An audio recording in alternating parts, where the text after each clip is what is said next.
Welcome back to the table. We are shifting gears just a bit in this special episode as we showcase legendary women in the field of entertainment.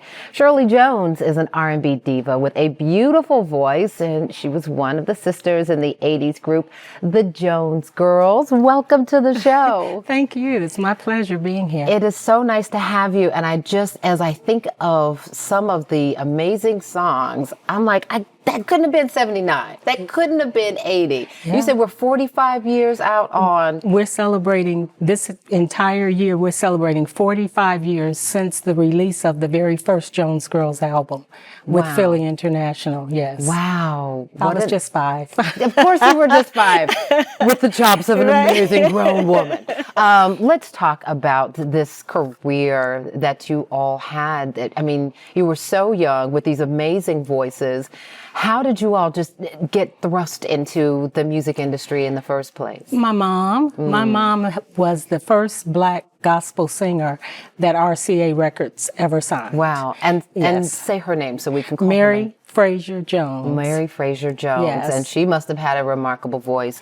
And what a remarkable beautiful voice, yes. Yeah, just place that she has there in history as well. And she knew voices too, because she was also the choir director at our home church, Russell Of course Street. she was. So when she started hearing me first, it was my mom and I was around maybe 7 or 8. Mm-hmm. Then one day she heard Brenda harmonizing to what she and I was singing, and she's like, "Uh-oh!" And then it was the 3 of us, and then one day later on, Valerie was, and then she trained our voices. She taught us how to blend as singers. At this age, at this tender age? Yes. So this is when she was hearing, like, wait a minute, my babies can sing. Can sing, yes. And that's when we started, right about that time. I think I was about 7 in that picture there. Wow. Yes. And I know that there was some singing in church then, of course. Oh, absolutely. We were singing all around Detroit, Chicago, along with like the Clark sisters, the Winans. You know, Detroit is big on gospel music. So we were traveling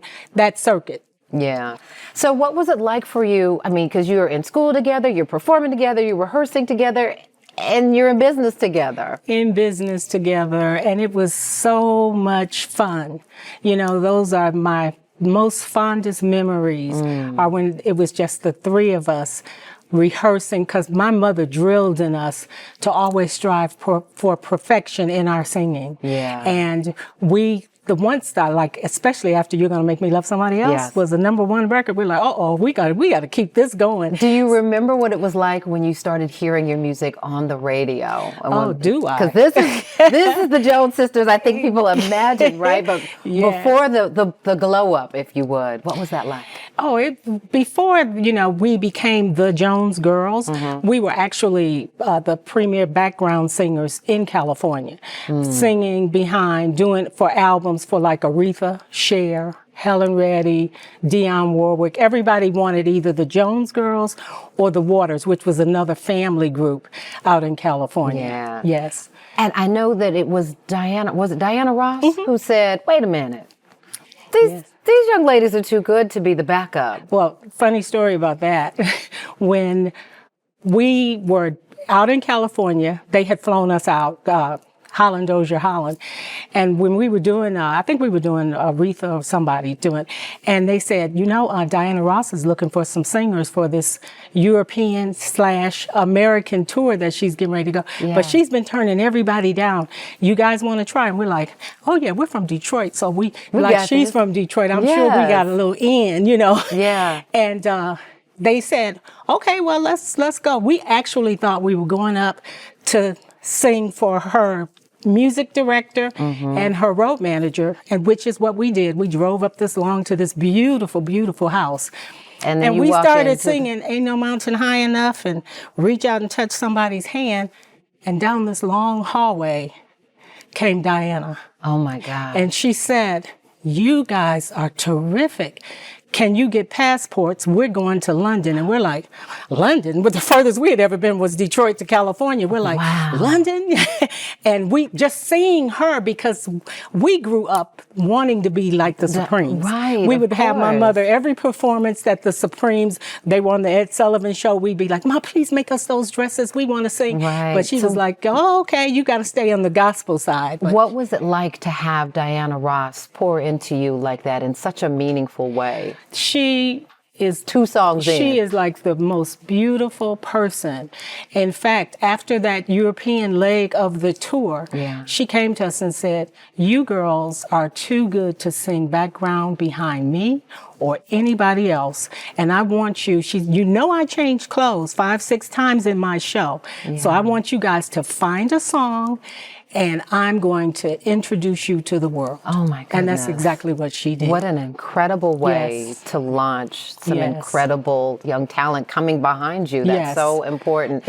And the rest, as they say, is history. But we also know that you went on to have your own solo career as well. I did. After we broke up, Kenny Gamble called me one day and said, Shirley, how would you like to do a solo project? Because Valerie wanted to experience college, because we started out with Diana very young.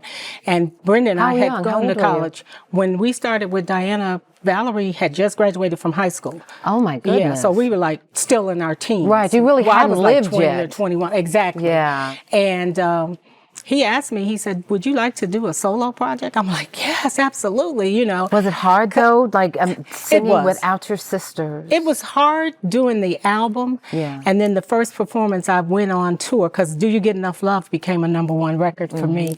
And I went on tour with Maze. And my very first show was at Constitution Hall. Oh my God. In D.C.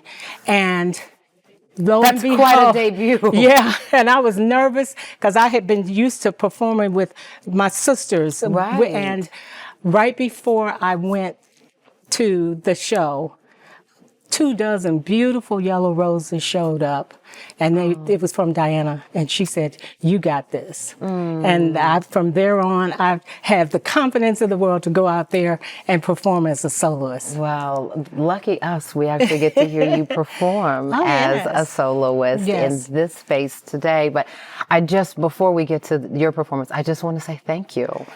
Because it's just so important to get to hear these stories. Oh, thank you. You know, and this, I just released this year. It's a legacy album. It's a tribute album to both of my sisters, and just found out yesterday that it's #1 in the UK. Hey now. And headed that way here, because we just released it here, and it's called Reflections for the Days Gone By, and it's the story about me and my sisters. Yes. How appropriate. We'll look forward to getting that. Yes. Definitely looking forward to that, and looking forward to hearing you And the sing. song I'm going to sing is on that new CD. Good. Yes. All right. We will hear it coming up right All after right. the break. Stay with us.